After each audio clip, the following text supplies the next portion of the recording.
I think the danger with finding a job you love is that you can really put yourself as the last priority on your list.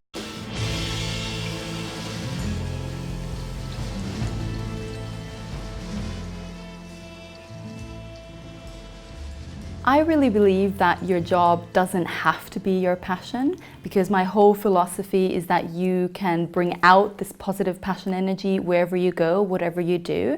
And I think when we think that you have to find this passion and make that your job and make that your career, it can really make people feel confused and stuck.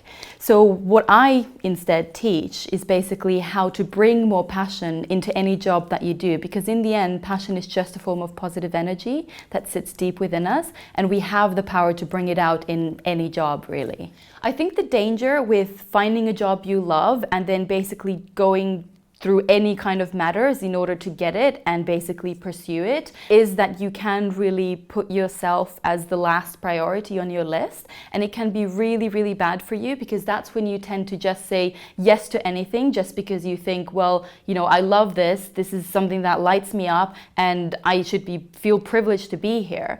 But actually, the more you do that, the more likely you are to forget about taking care of yourself, the more likely you are to basically get disengaged and demotivated, because eventually you'll be eaten up by that job, and that can also lead to things like burnout. So even if you kind of are doing a job you love, it's really important to have elements of self-respect and think about, okay, I do love this job and it's great, but I also need to get something other than just spiritual fulfillment from it as well. Because in the end, we need to be realistic about as well how the world runs, and we need to pay our bills and we need to be able to buy food. So it's really important to not sacrifice everything or make everything difficult for us just because we want to do a job that we really love. I think it is really a balancing act, and we need to kind of take everything into account in that equation. Living a life with passion has a lot to do with your perspective, because when you are able to open your eyes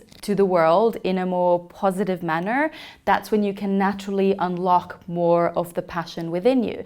So the 5 key elements when it comes to living your whole life with passion are the following. The first is all about being you, because the more you can connect with your values and the principles you want to live your life by, the more passionate you will naturally feel, because then you will be taking your true authentic self wherever you go.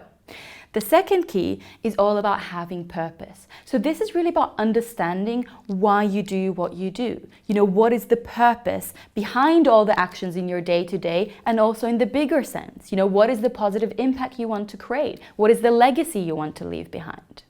The third element is all about mastering the art of learning, because the more you embrace the human journey as something that you're forever evolving and growing and developing yourself, the more you can bring more of that passion energy out, because we're doing that naturally anyways, but then topping that with conscious efforts to keep learning and growing and developing yourself brings that passion energy out. And a key element really of that is embracing failures as well, because those are the situations that tends us to teach the most.